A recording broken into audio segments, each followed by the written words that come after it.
shed blood.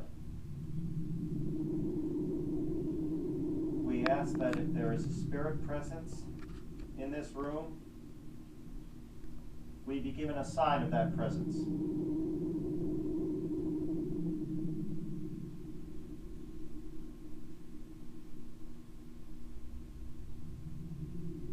If you wish to make yourself known, in the name of Jesus Christ, do so now.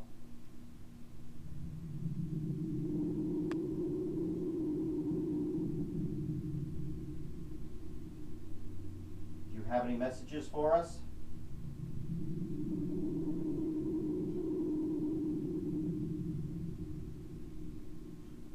We ask that any lost or wandering spirits find rest,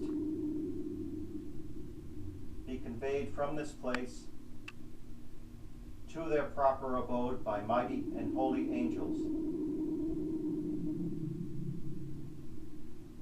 Pie Jesu, que tollas peccata mundi, dona es requiem. Pie Jesu, que tollas peccata mundi, dona es requiem. Angus Dei, que tollas peccata mundi, dona es requiem. Sempiternum. In the name of God, we ask that a mighty, holy warrior angel be posted in this room, in this basement, to guard over all who are in this basement, to cast out any unholy, negative spirits, to keep safe the people in this house. Any negativity which is cast out, we ask that it be replaced with positive.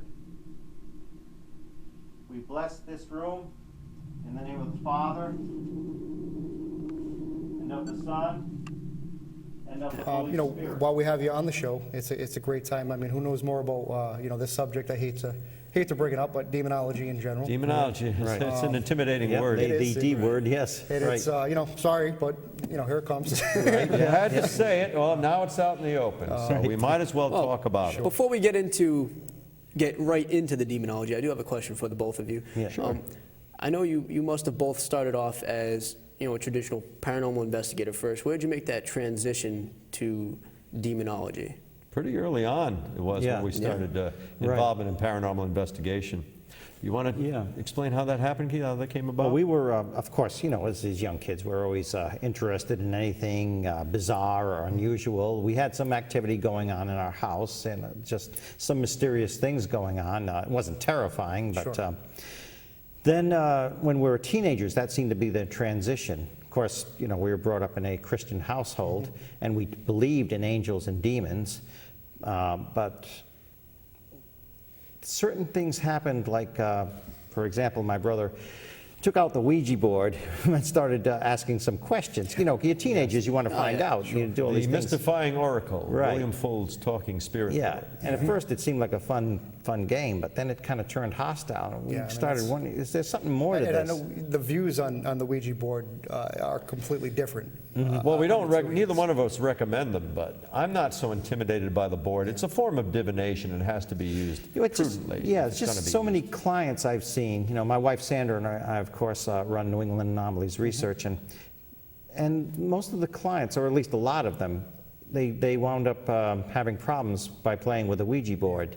Because some people are very sensitive and they're very susceptible to such things. Absolutely. And that seemed to turn the phenomena in our house to somewhat a more malevolent nature. Oh, yeah. Then we met Ed and Lorraine Warren, of course, at a lecture at Rhode Island College. That was somewhat of a turning point, when we met them. Ed was the most famous lay demonologist in the world. I'm sure we give you a format to how to do this. We realized, gee, these people have a structured, somatic way to do this. And so we kind of followed his example, the Warrens' example that way, and Ed being a demonologist really was the turning point for us. And I felt I was being motivated by a higher power, I think. Yeah, and that same evening we were invited to join a group at Rhode Island College under the auspices of Rhode Island College called PIRO, Parapsychology Investigation and Research Organization.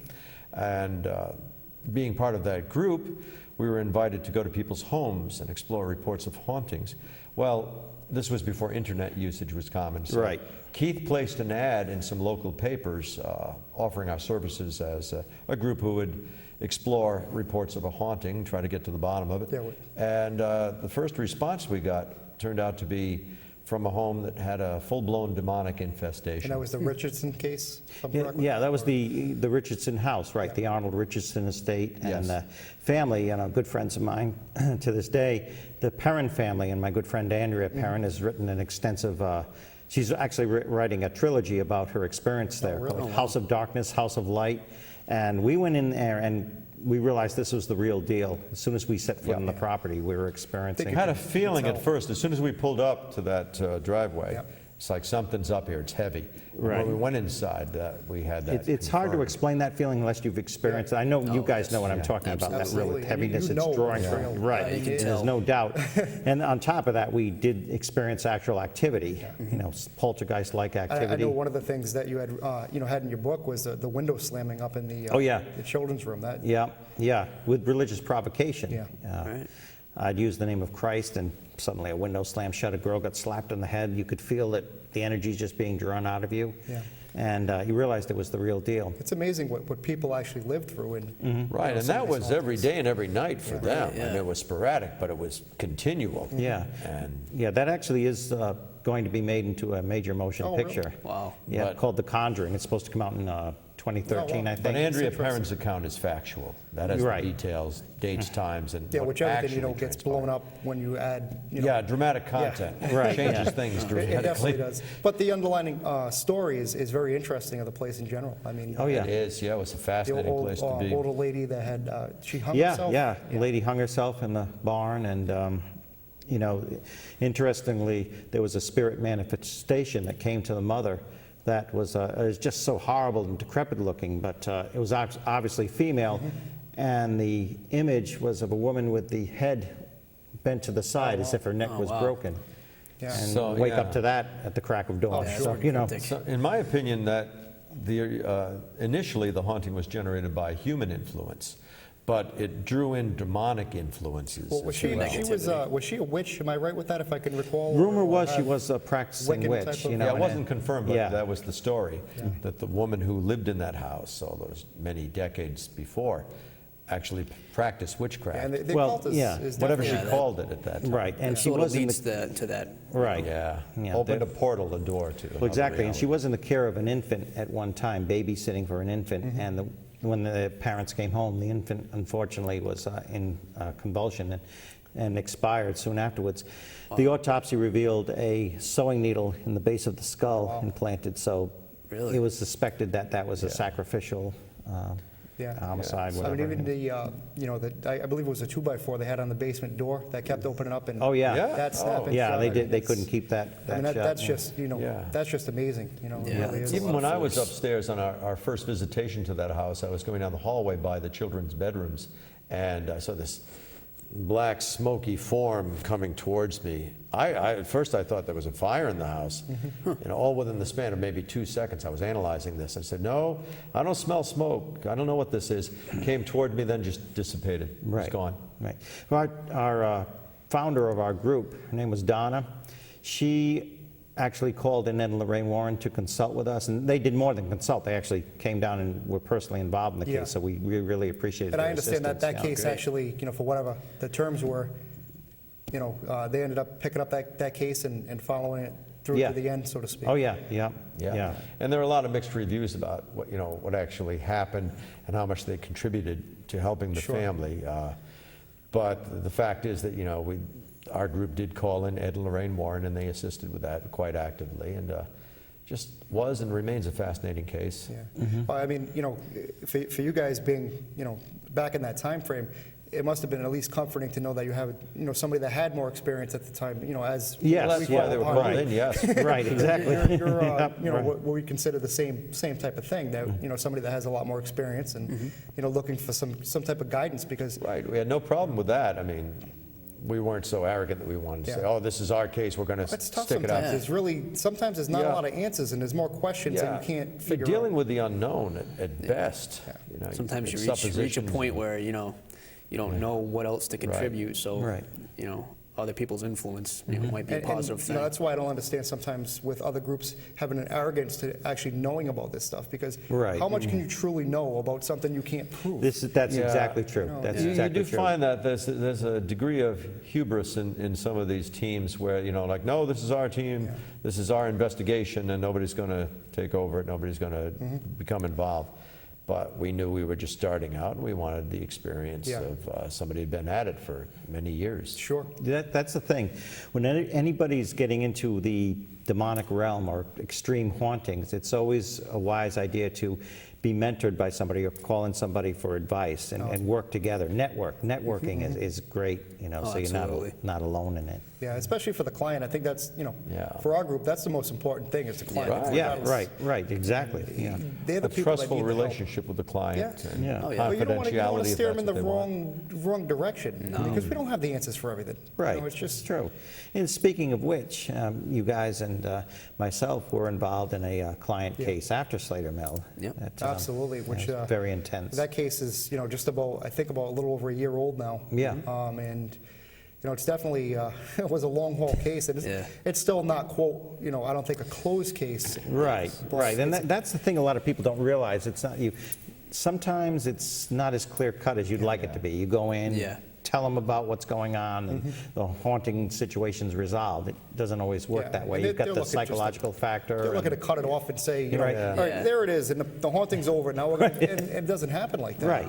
you Well, know. folks respond to definites. You know, they want to know that something's been addressed, it's been solved, it's not going to return. But as you know, with paranormal activity, once it's embedded in the very fabric of the house and the minds of the occupants, it has a tendency to seep back. It may not be as strong, but or as pervasive when it comes back, but Right. it can make its presence known again, and then it's addressed again. Which with the Richardson house is interesting, because I understand the clients are homeowners now, don't have that type of activity that was happening. Right, back not then. near as malevolent as it So, was for the. you know, it's the same original. house, obviously. You know, that's an interesting question Yeah. for you guys is, you know, we quote, bind the spirits. Does that necessarily mean they're gone? Are we cleansing and they're leaving, or are they bound into the house without power?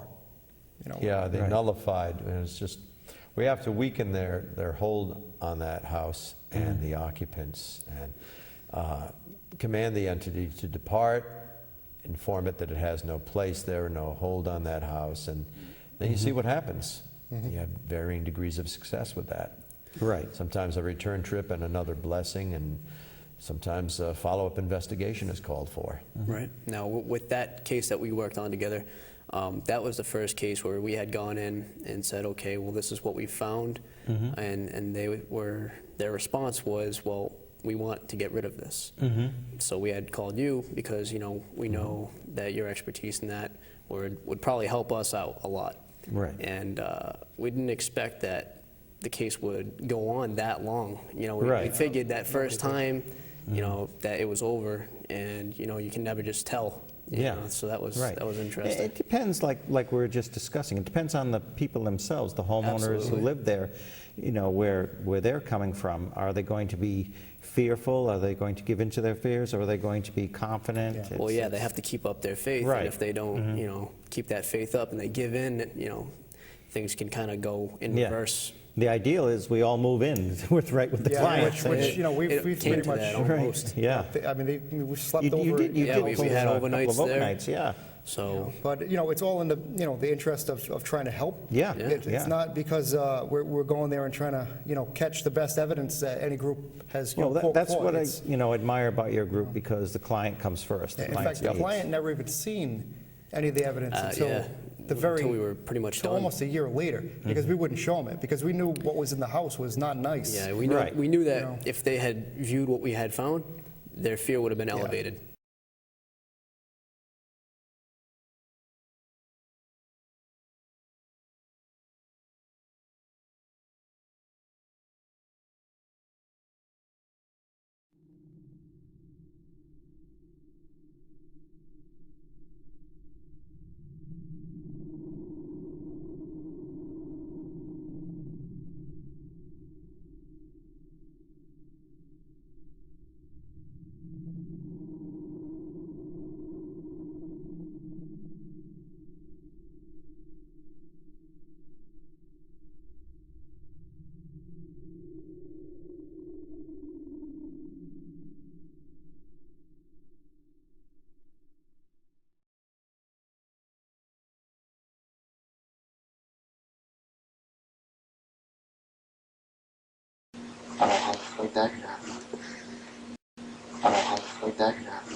Ken, my name is Frank. What's your name?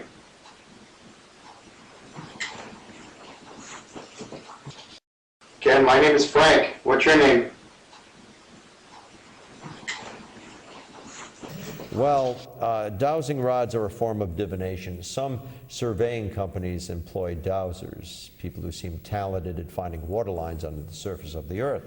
But they're incorporated into paranormal investigation. They're not a very scientific tool, but actually, none of the equipment that's used in paranormal investigation, none of the detecting equipment was actually made for use in paranormal investigation. So it's only so scientific anyway. But I brought a pair of dowsing rods, and these actually belong to Dina Palazzini. They were made for her. She is the founder of Beyond the Veil Paranormal Research. I thought she made them herself, didn't She's she? made many pairs, and she prays over them. But, you know, this pair was made for her. Okay. But to activate them, she charges them, so to speak, by praying over them. And then she trains them. She gets them working. We don't know how or why they work, some electromagnetic principle. But the code I use, and something of a more involved code is emerging as I use them more. For yes, affirmative, they move apart from each other toward me, toward the user. Yeah, get For out no, of the line of fire here. yeah, that's why we don't put sharp tips on these. Right, yeah. And for no, they cross over at the tip, and they can point and gesture. Now, not everybody agrees with using the dowsing rods, you know. This is true. Yeah. Not everybody does. It's definitely an interesting. Keith is one who does dowsing rods for you, sir? No, thank you. I'll pass. Okay. I think I'd Well, rather let's see. not. Well, I'm already wired up. I'm mic'd, but do we have a volunteer from the studio audience? Melinda, why don't you come up here? And let's see if I can stand up without demicing myself. Have you ever used dowsing? You have used dowsing rods before. Once, and that was at Slater Mill site. It was on the Slater Mill floor, Okay. yes. Well, you know how these are used, and I can't guarantee they're going to turn. I've given a lecture where they didn't move at all. At the Sylvanus Brown House at Slater Mill site, I was using the dowsing rods, and they would not turn. I tried them for about 10 minutes, and finally I was about to give up, and I had lit 2 candles in the house. I blew them out. After I extinguished the candles, the rods started moving in my hand, so maybe the spirit communicating through the rods didn't want the candles lit. Yeah. Fire hazard. Possibly. So what you do, see they have grips on them. You hold these. They're copper and steel. Hold them straight out in front and keep them level so the gravity won't affect them. Okay, right, and make sure your hand's not blocking them. Feel your hand. And, well, it looks like you already got a response. I think, Let me see. I think Let's we get gotta them in the Melinda neutral position. to come on this side over here. Just stand Yeah. in front of the camera. But don't go too far. Let's see. Okay. Now, you're being motioned. There you go. You could ask a question like, is there a spirit in the room, or do you want to talk to me, and see what happens? Is there a spirit in the room?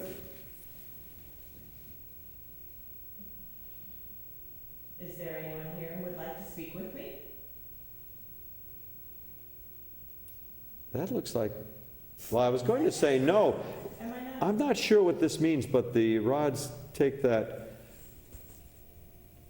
motion sometimes and make a configuration. Is there any message that you'd like to give to me today?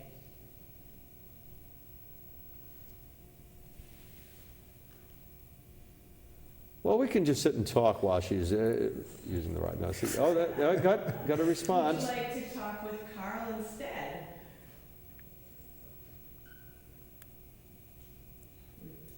Would you like to talk with Frank?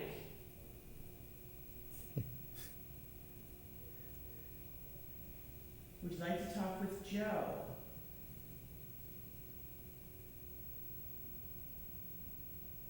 That's a Is yes. that a yes?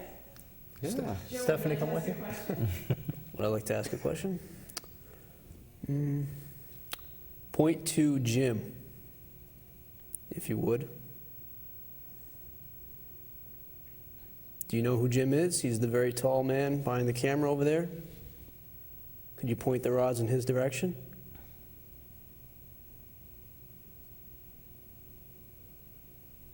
And they have. They're pointing Very toward nice. Jim. That's Jim. Yeah. And now back to Joe. We spoke to Joe. Because you got to assume that it's a personality communicating through these rods, so they're not going to answer Yeah. accurately, not necessarily every time. Well, it's impressive that they even got a response. Yeah, You know, they on- have on been cue here, remarkable. especially in Because the- I didn't know if they'd just stay right out in front and not move for her. You can ask if the spirit likes you. Do you like me? Do you dislike me? That's good news. Is there anyone else you'd like to speak with? They have suddenly become immobile, which is significant in itself, because why aren't they still wobbling and turning? Right. You know, Can you point to Eric over behind the other camera?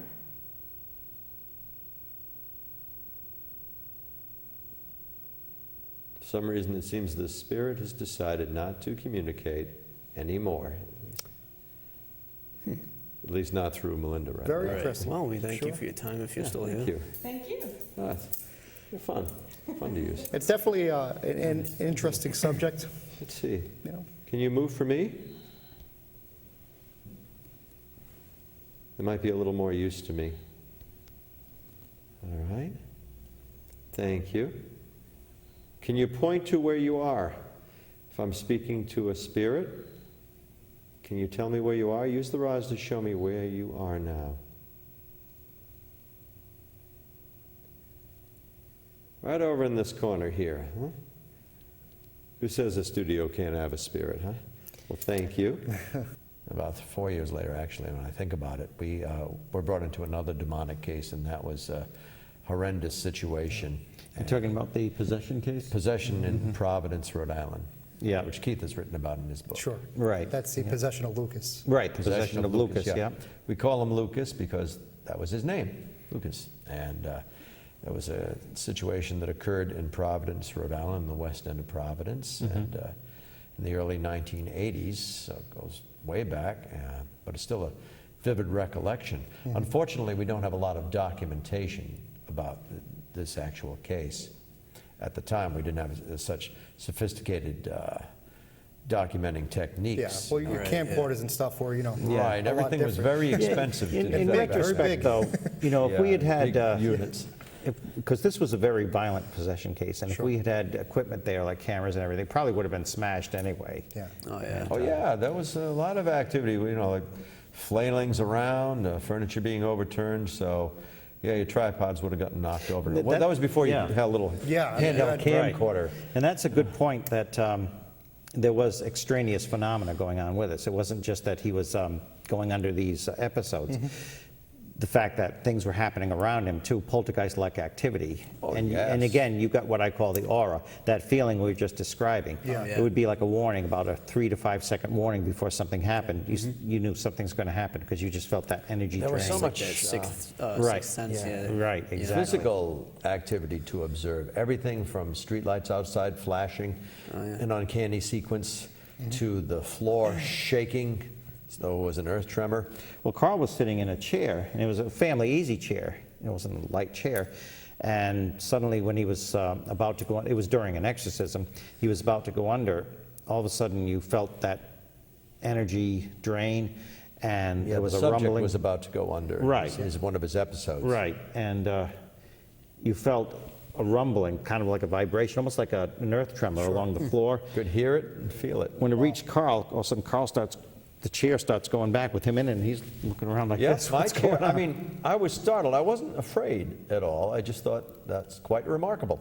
Because my chair, with me seated in it, moved all the way back across the parlor floor to the wall and back. And then the boy went into his full-blown possession Yeah, it's fit. amazing. And Wow. as you said, Yes. the strength, I'm sure, Oh, was yeah, yeah. He was unbelievable. rather a frail 14-year-old Yeah. boy. And Yeah, I was my usual 200 pounds and, in pretty good shape back then, but I took at tried least to restrain 3 him, adult yeah. males to hold him down. Pushed me right off. That's incredible. Obviously, that's the most extreme cases, I would assume, that, Right. can happen. Yeah, they're all different levels, and that was a Possessions. more obvious one, an extreme one, as you say. And I came in to interview him in his bedroom. I was asking, how did this happen to you? And he was surprised, first of all, that I was there asking why. I said, "You're not afraid to be alone in the room with me?" I said, "Well, somebody's got to talk with you." But he actually said when he was a young boy, he had been walking through a cemetery with just on a family outing. They were going through a cemetery. He saw a glove on the cemetery grounds. He just picked it up, and he felt something like grab him like this. Wow. Now, where did that glove come from? Was it used in profane worship? We don't know, but something was attached to that inanimate object, and he felt it grab him. And he said that night, what looked like a crazy old man came into his room and said, "I own you now. You belong to me." Wow. Now, do you think something like that would be possible? I mean, obviously, Very rare, but yeah. we're all here that are Christian, and what we do and what you guys do Right. are based on religion. Now, if we were to believe that somebody had strong faith, and they're true believers, not just somebody that says they believe, but they truly believe they're protected, could something like that happen to them, even though the protection is up? I think, well, probably with us, it's very unlikely. We might get assaulted, but for something to actually try to You take hold. take hold of us, it would kind of back off. It would kind of back off, and I know James knows that too. He's been involved in things like that, and Jeff. It's an interesting subject because Yeah. we look at possession, and you try to find the point that it happens at, and it's a lot of people when it happens they can Right, recollect and- that yeah, specific point. And Well, there you get into the psychological implications. Somebody may have a religious inculcation, been brought up with a faith, but in the back of their mind, they feel vulnerable. They say, they have a belief in devils and demons as well as angels, so they feel that these predatory spirits can assault them. And that can also bring it in, that can make them more vulnerable. So there's always a psychological aspect to consider as well. Which brings a question that we briefly talked beforehand about if we have these houses that we go in and do a cleansing, and quote, it's a Christian cleansing, and the homeowner doesn't have faith, really doesn't believe, but just wants to get rid of this thing out of the house. Good point, and it's something of a conundrum too. Yeah. If somebody doesn't have a faith, how can you go in and do a Christian blessing? Exactly. Or any Well, faithful yeah, blessing of from any- our experience, what we all did, what you were just mentioning, we sat down and we spent hours talking with these people. A lot of what we do is educate, try to educate them. How do you deal with your fears, what to expect, and everything like that. So it's not that just we go in and do a cleansing or removal and okay, we're going. Wave the magic wand, so to right, speak. yeah. Sure. You really have to. These people who are experiencing this need a lot of counseling. Absolutely. And obviously, we suggest professional counseling too, because they've gone through a trauma. It's a traumatic situation. Yeah, and that's a delicate situation too, because it's telling these people you need to seek help that's psychological, and they're like, well, I'm showing you physical evidence in my house that something's going on. Right, yeah. It's kind of like they don't believe. Yeah, I mean, we do our best to help them cope with it. We give them, right. All our experience, kind of project that on them, but In the end, still, you're doing the best you can. absolutely. Right. But I think that's part of our responsibility. It is. We call in, we suggest that you call in the professional help. You call in, okay, we've done our part. We've showed you that this phenomena is real, but, we can suggest, highly advise that you get some kind of counseling because it's a traumatic situation. Call in clergy, have a whole religious blessing done as well. I would like to thank We both you suggest guys that. for coming down Absolutely. tonight. It was great having you in studio. Good honor. It's our And, pleasure. hopefully you had a Our good pleasure. time talking with us. for We a few had an minutes. excellent time.